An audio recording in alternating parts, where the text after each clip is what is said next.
The sad truth about the left is it will never allow you to be happy or content, because as soon as you are, you no longer need it. To keep you, it warps you into an identity that you must adhere to. It pits you against others. And even when you have everything at your fingertips, it makes you feel like a victim in a world that in reality embraces you.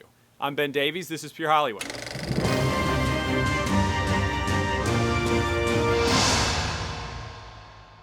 Kelly Marie Tran was one of the leads of the ensemble cast of one of the biggest franchises in world history, Star Wars. A dream of any actor of any color or creed. Everyone would like to be in a Star Wars movie. And by all accounts, Kelly seems like a wonderful person and a really fine actress. And after this movie, she literally has the world at her fingertips. However, in this movie, she played Rose Tico, which was almost universally unliked by everyone. And I would still play this role. But important note, this character was also inside of one of the most universally unliked Star Wars movies, The Last Jedi, one they're literally trying to get out of the canon. And because Kelly played Rose, she got some heat on the internet. So forget the fact that people just didn't like the movie at all and that Rose Tico was literally one of the worst characters in Star Wars. The criticism and hate must be because she's Asian, not because the characters are movie. Of course not. That seems like a crazy reach, especially when you compare this movie to Rogue One, where Donnie Yen, who was Asian, was one of the most beloved characters in that entire movie. Was he awesome because he was Asian or because his character was cool? However, Kelly Marie Tran went off of Instagram and the media went wild. And the media claimed that she didn't get off Instagram because of criticism, but rather because of sexist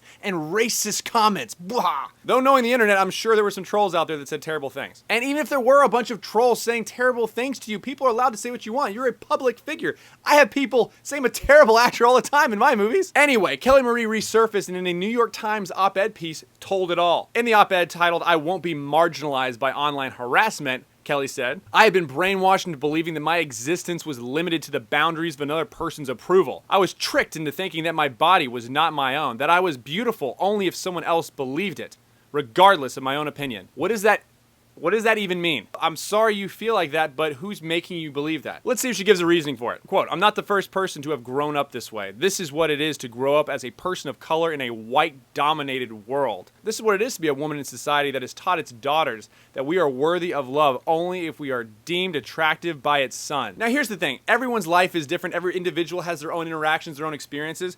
But if she's going to speak in general terms, I'm also going to use some statistics and, facts, about this white-dominated world that's apparently out to get every person of color or woman. So let's just see what it's like being an Asian American woman living in the United States, shall we? According to the Facebook dating app with over 100,000 different participants, this is a really large sample. Which women do you think were deemed the most favorable, got the most attention, most clicks, most wanted from the opposite sex? Asian women had the most interaction by far. That's just being attractive. That's not, a huge part of living in society. But let's look at financial stuff. In the United States, Asian American homes make over $20,000 on average more than the white-dominated world in America. And let's talk about the white-dominated world for a second. Over 60% of the world's population comes from Asia, while 7% come from North America. So if your problem is really just living in a predominantly white country, there are some wonderful countries around the world that are like 99% Asian. If you just don't like the fact that there are more white people living in the United States, you can go there. I don't want you to, but you can. But Ben, you're just talking about society thinking Asians are absolutely beautiful and they make more money, and that around the world it's the most dominant ethnic group. But what about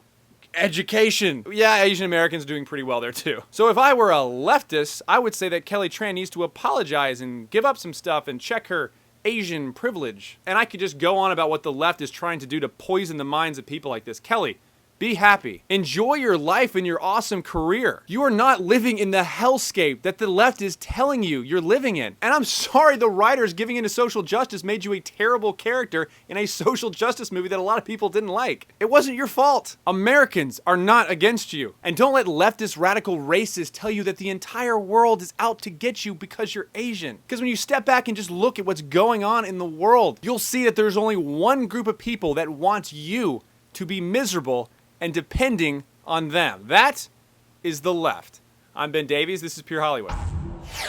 Alright, so if you enjoyed that video, please consider becoming a premium member to the Rebel. That way you have first access to Pure Hollywood and the entire Rebel lineup.